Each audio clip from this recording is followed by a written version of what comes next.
மதிப்புக்குரிய சிறப்பு விருந்தினர்கள் எம் கண்ணன், பிஏ டிசிஏ, சிறப்பு சார்பு ஆய்வாளர், கீழக்கரை கடற்கரை காவல் நிலையம் அவர்களே,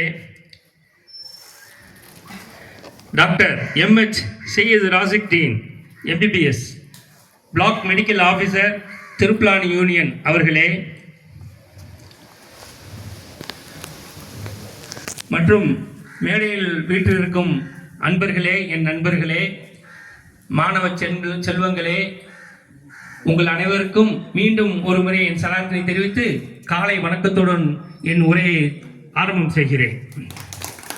இந்த நாள் 1950ஆம் ஆண்டு ஜனவரி 26ஆம் தேதி நமது இந்திய அரசியலமைப்பு சட்டம் நடைமுறைக்கு வந்தது. அதுவரை ஆங்கிலேயர் ஆட்சியின் கீழ் இருந்த இந்தியா அவர்கள் சட்டத்தின் படி நடந்து கொண்டு இருந்தது. நாம் 1947 ஆகஸ்ட் மாதம் 16ஆம் தேதி சுதந்திரம் பெற்றிருந்தாலும் நம்மளிடம் நம்ம இந்திய அதாவது சொந்தமான சட்ட திட்டங்கள் இல்லாமல் இருந்தது. இதற்கு ஏதுவாக அன்றைய பிரைம் மினிஸ்டர் அவர்கள் டாக்டர் ராஜேந்திர பிரசாத் இருவரும் டாக்டர் அம்பேத்கரை இந்த கான்ஸ்டிடியூஷன் என்று சொல்வார்கள், அரசியலமைப்பு சட்டத்தை வடிவமைப்பதற்கு ஒரு குழுவை உண்டாக்கி அந்த குழு இரவு பகல் பார்க்காமல் கிட்டத்தட்ட 2.25 வருஷம் பாடுபட்டு ஒரு பெரிய அரசியலமைப்பு சட்டத்தை உருவாக்கி தந்தது அந்த குழு. அதுதான் இன்றைய தினம் 1950 ஜனவரி மாதம் 26ஆம் தேதி பாராளுமன்றத்தில் அந்த அரசியலமைப்பு சட்டம் சமர்ப்பிக்கப்பட்டது.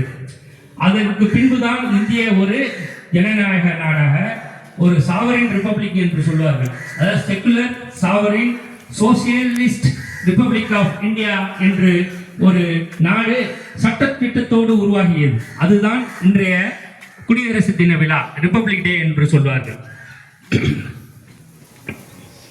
நமது அரசு அதாவது இந்த இந்த இந்த ரிப்பப்ளிக் டே அன்னைக்கு தான் நம் சொந்தமான அதாவது இண்டிஜினியஸ் நீதி சட்டம் உருவாக்கப்பட்டது. நீதி, சுதந்திரம், சமத்துவம் மற்றும் சகோதரத்தை உருவாக்கிய நாள் தான் இந்த நாள். ஆங்கிலேயர் ஆட்சியில் சுமார் 200 ஆண்டுகளுக்கு மேலாக அடக்குமுறை முடிவுக்கு வந்த நாள் 1947ஆக இருந்தாலும் இன்றுதான் 1950 ஜனவரி 26ஆம் தேதி தான் ஒரு முழு சுதந்திரம் பெற்ற ஒரு இந்திய குடியரசு அமைப்பாக நாம் உருவாக்கப்பட்டோம்.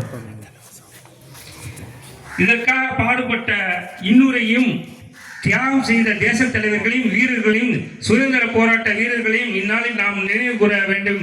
மகாத்மா காந்தி, நேரு, சர்தார் வல்லபாய் பட்டேல், பகத்சிங், நேதாஜி சுபாஷ் சந்திர போஸ் போன்ற ஏனைய தலைவர்கள், இன்னும் பல தலைவர்கள், நம் தமிழ்நாடு முதற்கொண்டு இந்தியா பூரா எல்லா மக்களும் அந்த நேரத்தில் வந்து சுதந்திர வேட்டைக்காக பாடுபட்டு சுதந்திரத்தை பெற்று தந்து இந்த நன்னாளையும் உருவாக்கி தந்தார்கள்.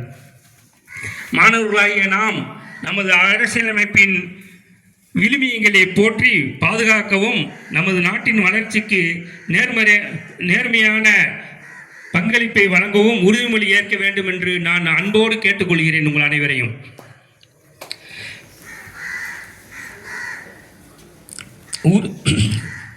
பொருளாதார ரீதியாகவும் சமூக நல்லிணக்கத்திலும் வலிமையான நாடாக மாற்ற நாம் இந்த மாணவ செல்வங்கள் அனைவர்களும் இந்திய நாட்டின் முன்னேற்றத்துக்காக உழைத்த வண்ணமே இருந்து ஒரு பங்களிப்பை நாம் பல முறையில் நாட்டுக்காக அர்ப்பணிக்க வேண்டும். நமது டாக்டர் அவர்கள் பாருங்கள், முன்னாள் மாணவர் 6ஆவதிலிருந்து 10வது வரை படித்திருக்கிறார்கள். அவர்கள் பிறகு திருச்சிக்கு சென்றார்கள். திருச்சியிலும் நான் படித்தேன். அந்த காலகட்டங்களில் எனக்கு டாக்டர் அவர்கள் அறிமுகம் இல்லை, டாக்டர் ராசிக்தி. பிறகு நாங்கள் ஒரு 5-6 வருஷமாக ரொம்ப க்ளோஸாக இருக்கிறோம். அவர்கள் கூறியது போல கொரோனா நேரங்களில் அவர்கள் ஆற்றிய பணிகளை நான் கண்கூடாக பார்த்தேன். எனக்கும் கூட அவர்கள் மூலமாக தான் தடுப்பூசி போடப்பட்டது. மிக முந்தைய காலகட்டத்திலே போட்டு அதையும் நாங்கள் ப்ரொபகண்டா பண்ணோம். எல்லாருக்கும் தடுப்பூசி போடுறது எந்த அளவுக்கு ஏற்றோ அது ஒரு சயின்டிஃபிக் அப்ரோச் என்ற அதை வந்து பல பேருக்கு நாங்கள் ஏற்று சென்றோம். அவர்களுடைய பங்களிப்பை நீங்கள் அவர்கள் பேச்சு மூலமாக கேட்டிருப்பீர்கள். உங்களுக்காக பல அட்வைஸ் தந்திருக்கிறார்கள். அதாவது மருத்துவ அட்வைஸு, பேலன்ஸ் டயட் பற்றி பேசினார்கள். போதை ஒழிப்பு பற்றி பேசினார்கள். நீங்கள் பைக்கு ஓட்டுவது, சில மாணவர்கள் பைக் ஓட்டுவது பற்றி, அதில் உள்ள தவறுகளை பற்றியும் சுட்டி காட்டினார்கள். இது வந்து உங்களுடைய பேரண்ட்ஸ், உங்களுடைய தாய் தகப்பனரையும் பாதிக்கும். ஒரு சின்ன மிஸ்டேக் நடந்துட்டால் கூட போலீஸ் இன்னைக்கு வந்து பல முறையில் வழக்கு போட்டு பேரண்ட்ஸை பாதிக்கிற அளவுக்கு போய் இருக்குது. மாணவர்கள் உங்கள் 18 வயசு கீழே நீங்கள் லைசன்ஸ் இல்லாமல் இந்த பைக் ஓட்டுறது பெரிய ப்ராப்ளமாக போய்கொண்டு இருக்கிறது. இதையும் பற்றி நமது ஆய்வாளர் சொல்லி காமித்தார்கள்.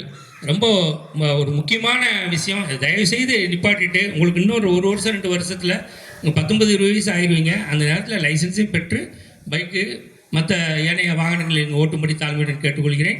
இதை எப்படியாவது கட்டுப்படுத்துங்க. நம்ம ஒரு 6 மாதத்துக்கு முன்னாடி நம்ம ஸ்கூல் ஒரு பையன் ஆக்சிடென்ட் ஆனதும் நீங்கள் நினைவு கூறுங்கள். இன்று வரை அவன் சரியாக சுகமாகவில்லை. பைக் ஓட்டி ஆக்சிடென்ட் ஆனது, கேஷுவலாக ஓட்டினது தான், ஸ்கூல் முடிஞ்சு. அதனால் வந்து இந்த ட்ரிபிள்ஸ் போகிறது, டபுள்ஸ் போகிறது உங்கள் வயசுக்கு அது ஏற்றம் இல்லை. அதை அவாய்ட் பண்ணி கொள்ளுங்கள். இன்ஸ்பெக்டர் அதை பற்றி மிக அழகாக சொல்லி காமித்தார்கள். மற்றபடி இப்போ ரிப்பப்ளிக் டேயில் இருக்கிறோம்.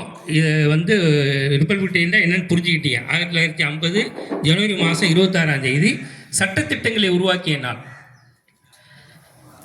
இண்டிபெண்டன்ஸ் டே என்பது நமக்கு வெள்ளைக்காரர்களிடமிருந்து அதாவது இண்டிபெண்டன்ஸ் சுதந்திரம் பெற்றோம் 1947 ஆகஸ்ட் 16.